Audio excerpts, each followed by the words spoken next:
Y desde Washington nos vamos a ir a Israel, donde en primer término le enviamos un enorme abrazo a nuestro querido amigo, el periodista Carlos Gurovich, que está pasando en el día de hoy una cirugía, y le deseamos que tenga una plena y pronta recuperación. Dicho esto, vamos a reencontrarnos con alguien que, como la vida hace a veces, estuvo aquí hace 20 y largo de años en estos micrófonos, hizo Aliyá, llegó a Israel y ahí ha desarrollado una enorme carrera periodística. La hemos tenido también luego porque fue parte del staff por mucho tiempo de Col Israel, y entonces la teníamos con las noticias de Cannes, pero bueno, la tarea profesional la ha llevado por distintos lugares y hoy la recuperamos. Dicen que siempre se vuelve a los primeros amores. No sé si es así, pero lo importante es que la tenemos y la agradecemos enormemente. 14 horas y 17 minutos en Israel. Roxana Levinson, no, las 13 horas y 14 y 17, o yo estoy muy dormido, siendo hoy día lunes. Roxana Levinson, ¿cómo estás? Muy bien, Miki. Muchas gracias por la bienvenida y muchas gracias por la invitación. Y son las 13 horas y 18 minutos aquí en Israel. Esa es la primera noticia que doy. Bien, ve, me actualiza ya, pero hay mucho más y desgraciadamente Ahora, en el norte Hezbollah que nuevamente comienza a calentar esa zona, y noticias que son serias. Cuéntenos, usted nos lleva y nosotros la acompañamos. bueno, lamentablemente, como bien decís, hay que empezar por esta noticia grave, seria, que no es más que una continuidad de lo que viene pasando en estos días en el norte de Israel, en la frontera con el Líbano. Un muerto, 9 heridos, 2 de ellos en estado de gravedad. Son todos trabajadores oriundos de Tailandia. Esto es en la zona de Margaliot, que es una comunidad agrícola. Estas personas estaban en un campo trabajando y la organización Hezbollah disparó un misil antitanque que en realidad iba dirigido hacia una de las bases militares que se encuentran en la zona, o al menos eso dicen, pero impactó en estos civiles que en este mismo momento están siendo atendidos en distintos hospitales del norte del país. Y por supuesto, ya el ejército de Israel está contraatacando, está disparando hacia los lugares desde donde provinieron, desde donde provino, el lugar desde donde provino este misil antitanque. Eh, Esto tiene que ver, como decía, con lo que viene pasando en los últimos días, en las últimas semanas, meses con Hezbollah, con este acto de solidaridad con la Franja de Gaza, que Hezbollah no decidió, sino que decidió acatar la orden, la instrucción de Irán de plegarse y de sumarse a esta contienda y abrir un frente más contra Israel. Y esto me lleva a, como siempre en Medio Oriente, a que todo tiene que ver con todo. Ujú. Y como Hezbollah lo viene planteando también en las últimas semanas, en el momento, por lo menos eso dicen, vuelvo a insistir en esto, en el momento en que haya un cese de fuego en la Franja de Gaza, terminarán estos disparos, estos ataques de Hezbollah hacia el norte de Israel. Abro un paréntesis, hay que decir también que Hezbollah está siendo objeto de tremendas críticas dentro del Líbano, y no solamente de la oposición, también de la gente que vive en el sur del Líbano, y cientos de miles han tenido ya que irse de sus casas. Muchos han encontrado lanzaderas de cohetes en barrios residenciales y no están de acuerdo, no quieren estar en la misma situación que la Franja de Gaza. Por tanto, esa es la realidad, o una parte muy pequeña de la realidad, en el Líbano, en el sur del Líbano, y las consecuencias aquí en el norte de Israel. Y decía que todo tiene que ver con todo, y estamos en estos días y en estos momentos muy pendientes de estas negociaciones, justamente por un cese de fuego y la posible liberación, si no de los rehenes, al menos de rehenes israelíes que ya llevan 150 días cautivos en manos de Hamas, de la Yihad Islámica y de quién sabe quién más en la Franja de Gaza. 150 días hoy. Em, Quien siga de cerca los informes, especialmente de los medios árabes, puede ver que más o menos cada media hora hay una información diferente. Es algo, digamos, un ciclo. Cada media hora hay un informe. Una vez es un lento progreso, por lo menos en lo que va de la mañana de hoy. Ya hubo lento progreso, un callejón sin salida, avance significativo. Lo único cierto es, hay algunos datos que podemos confirmar. El primero es que todavía hay conversaciones, que no es poco, así como están las cosas. Hay conversaciones, en el Cairo están los mediadores de Egipto, de Qatar, están los representantes de Hamas y representantes de Estados Unidos.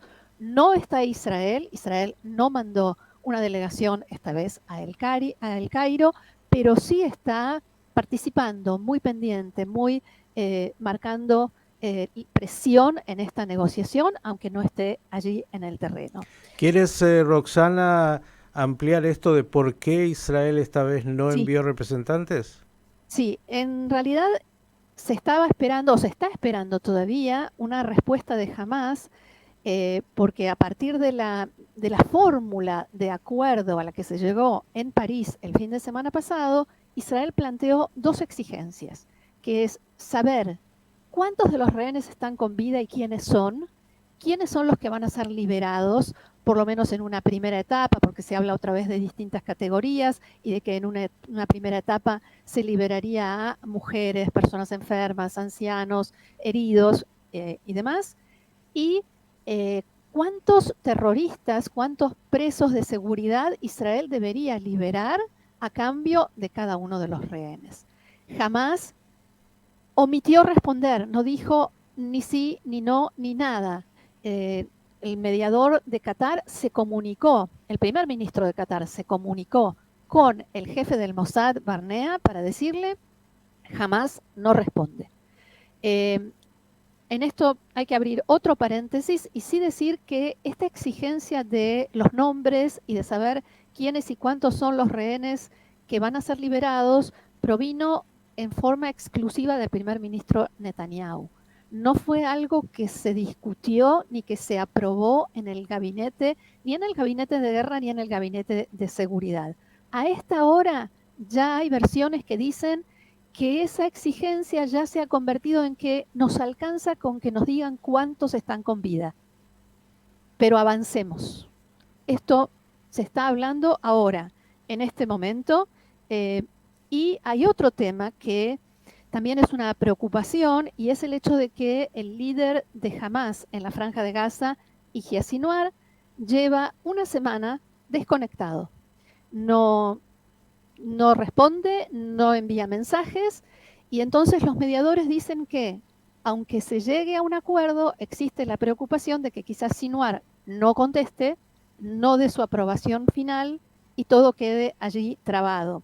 Y esto me lleva a un informe del Wall Street Journal que dice que el último mensaje que Sinwar le dio a los mediadores cataríes es que no hay necesidad de apurarse con el acuerdo de cese de fuego ni de liberación de los rehenes. No hace falta que sea antes de Ramadán, ni siquiera los primeros días de Ramadán. ¿Por qué?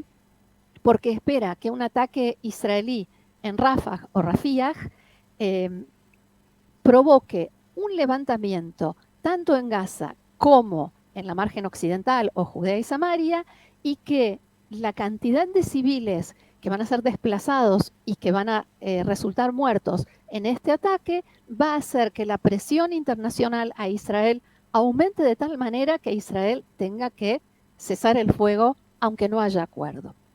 Ese, dice el Wall Street Journal, fue el último mensaje de Sinwar al mediador catarí. También en Israel, fuentes que hablaron con varios medios durante el fin de semana dijeron que la conclusión es que Sinwar no quiere un cese de fuego y que lo que quiere es el caos y el derramamiento de sangre, especialmente en Ramadán. Y de esta manera también poder cumplir otro de los objetivos que jamás tuvo desde el comienzo de la guerra y que afortunadamente todavía no pudo cumplir, y que es la unidad de todos los frentes. O sea, poder hacer que Israel se vea atacado, no solamente desde el norte por Hezbollah y en la Franja de Gaza por Hamas, sino también en la margen occidental e incluso por parte de los árabes israelíes. Un incendio de la zona que llevaría también a la participación, o por lo menos el involucramiento de países árabes. Y esto, como digo, es un objetivo que se puso desde el principio, no en vano. El 7 de octubre, la operación, el ataque, la masacre del 7 de octubre se llamó Inundación de Al-Aqsa, porque la idea de Hamas era recurrir, acudir al sentimiento religioso y a la figura de la mezquita de Al-Aqsa, que es algo que indudablemente e inevitablemente une a todos los árabes, a todos los musulmanes, se lleven como se lleven y piensen lo que piensen. Eso es algo que vale para todos y a eso apunta Hamas.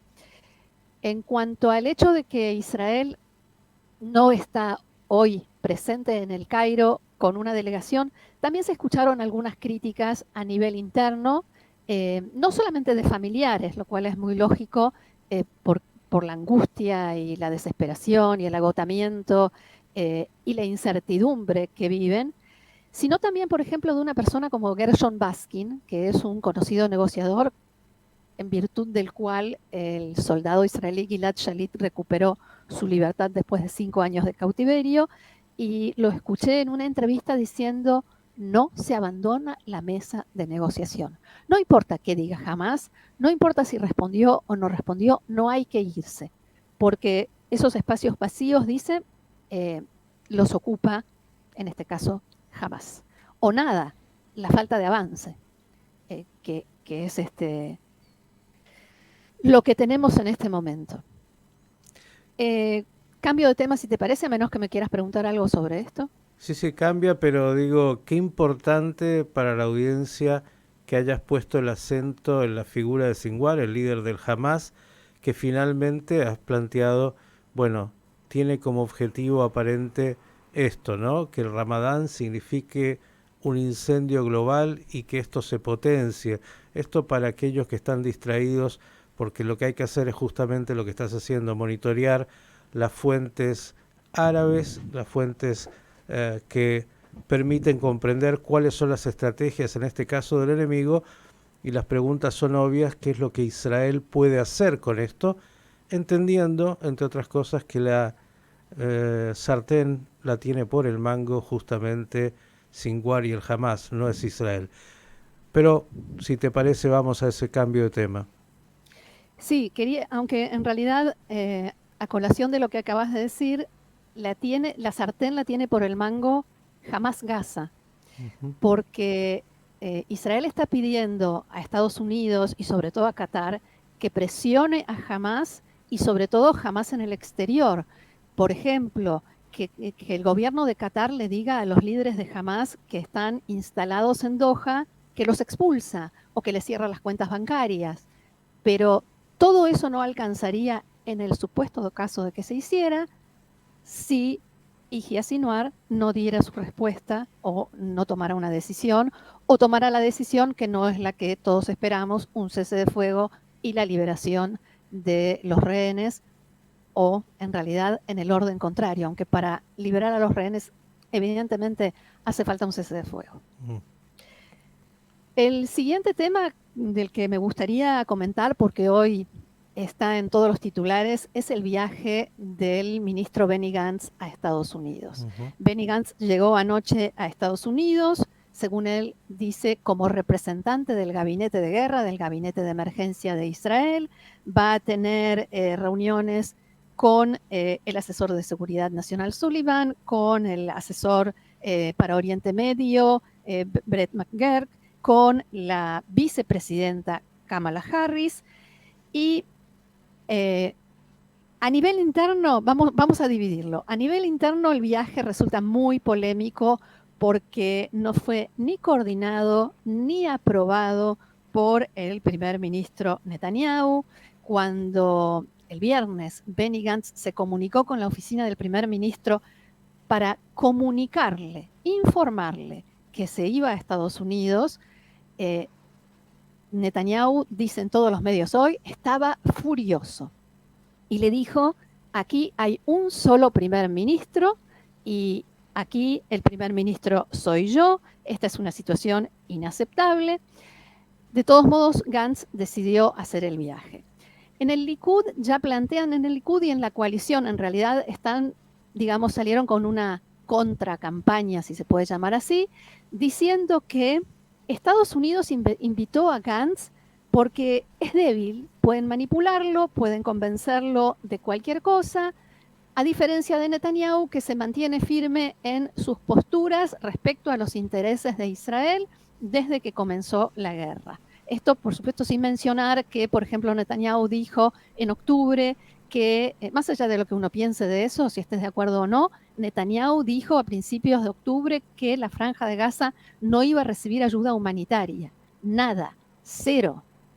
Y se dio a, no a las presiones en principio, a los pedidos, que después se fueron convirtiendo en presiones y siguió cediendo. O el hecho de que, por ejemplo, la Cruz Roja Internacional no haya visitado a los rehenes israelíes y no pase nada y demás.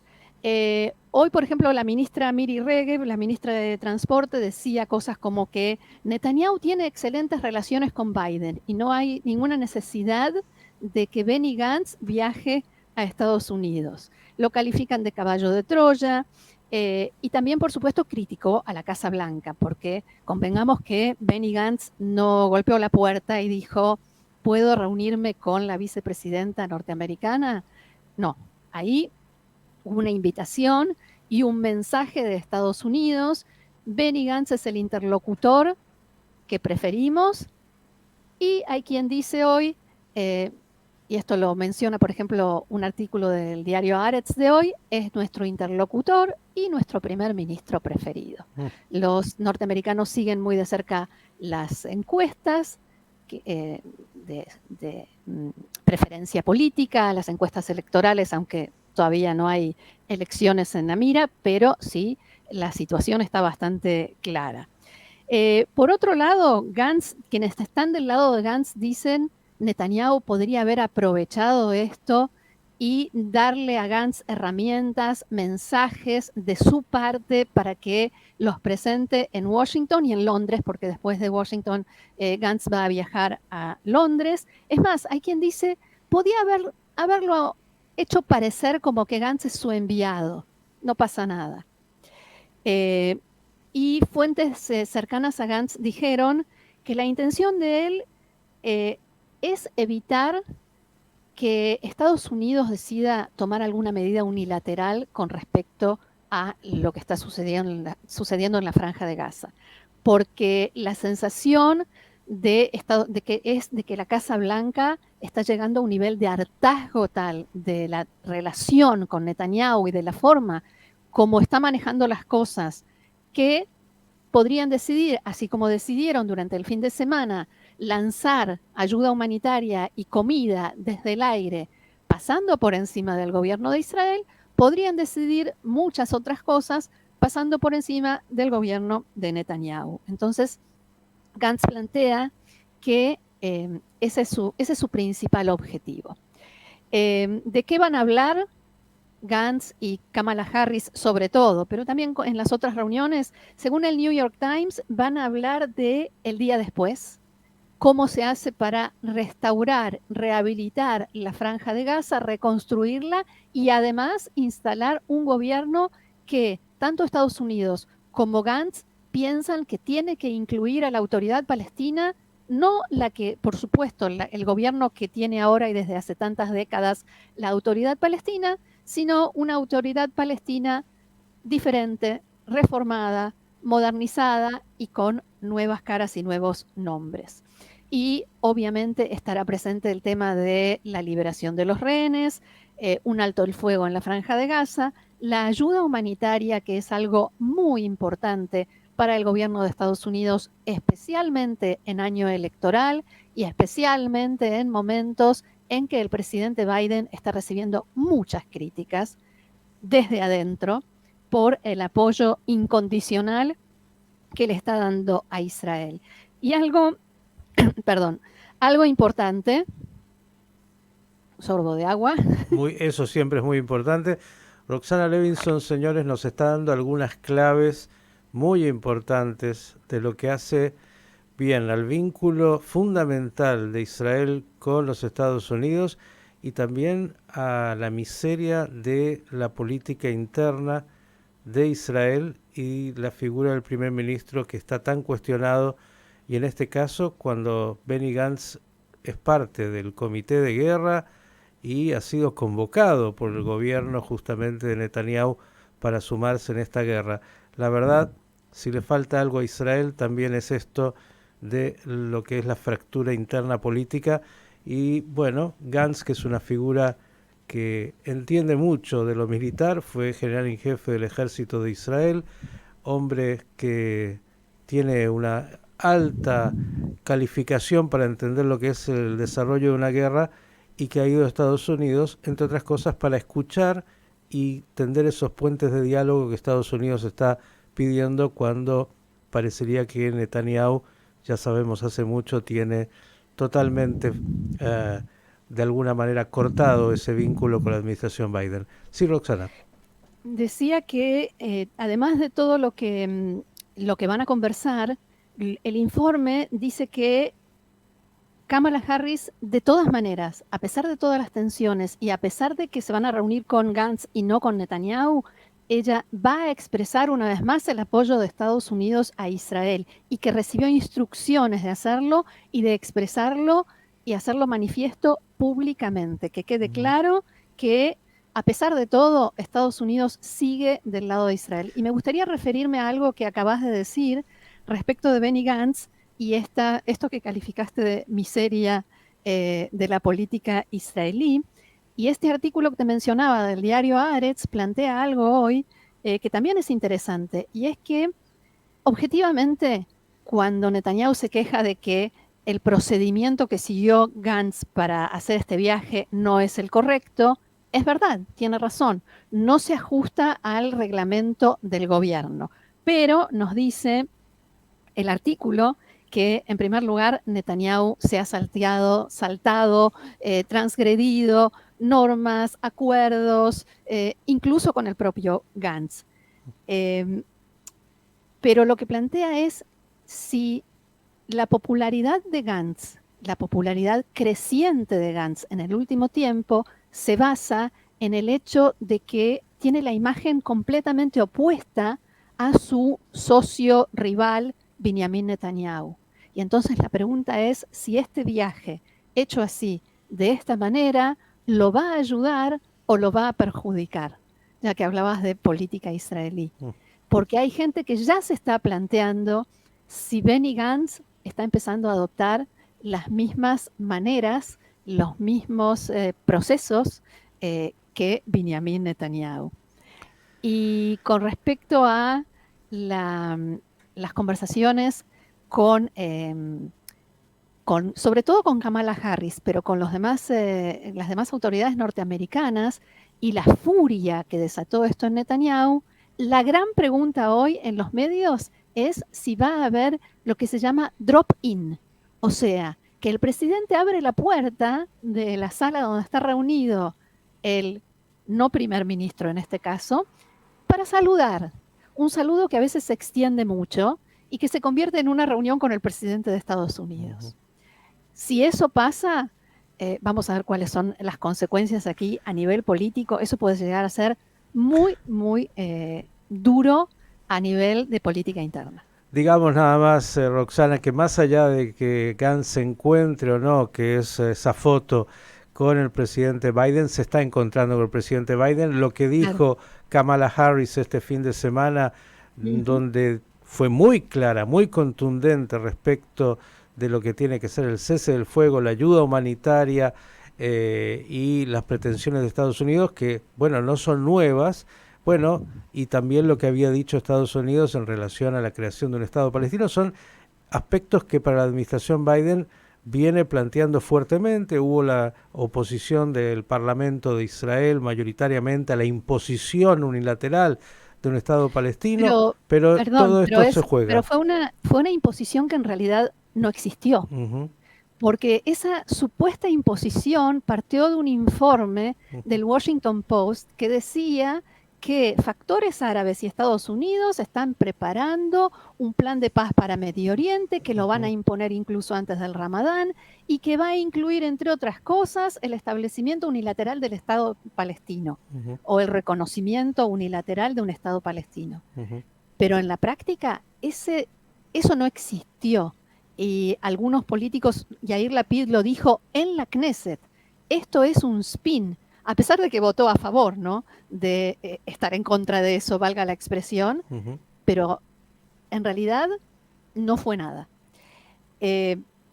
Ahora, los norteamericanos, la Casa Blanca, el gobierno Biden, también están muy pendientes, si hablamos de política interna, de la situación que se plantea a partir del discurso de la semana pasada del ministro de Defensa, Yoav Gallant. Yoav Gallant, que es quien en realidad tenía previsto viajar a Estados Unidos durante estos meses, tenía que reunirse con autoridades militares en Estados Unidos de defensa, de seguridad, y que no lo hizo porque no recibió la autorización de Netanyahu, y Gallant, siendo ministro y a cargo de la cartera de defensa, no puede darse el lujo de hacer lo que hizo Benny Gantz, ¿qué va a hacer Netanyahu? ¿Lo va a despedir? Lo máximo que puede hacer es desacreditar lo que es lo que está tratando de hacer en este momento. Bien, el vínculo israelo-norteamericano, fundamental para Israel, aunque algunos políticos quieran negarlo y algunos incluso de vez en cuando dicen barbaridades respecto de los Estados Unidos. Bien, y esta interna entre el primer ministro Netanyahu y hoy el hombre que tiene la mayor aceptación, incluso potencialmente para un futuro gobierno, como es Benny Gantz. Roxana, agradecerte enormemente. Has traído los temas más importantes, sin duda, en este momento de la agenda en Israel. Esperemos, aunque pasa el tiempo y seguimos diciendo lo mismo, mejores noticias, cuando desgraciadamente el panorama, y nos has dado justamente esa lectura amplia, no parece el mejor. Pero seguiremos apostando siempre a lo bueno. Sí, no queda otra. Hay que seguir adelante, esperar y no solo esperar, impulsar, luchar, pelear por lo bueno y seguir creyendo que lo bueno va a llegar. Algo bueno. Siempre. Lo bueno es haberte recuperado después de tantos años aquí en Radio High. Qué bueno tenerte nuevamente. Estabas aquí en estos micrófonos y has vuelto a ser parte, como siempre, de esta casa. Un gusto realmente y en realidad nunca me fui. Soy parte de esta casa. La periodista Roxana Levinson desde Israel con el panorama de noticias. La escucharon. Temas para estar muy pendientes.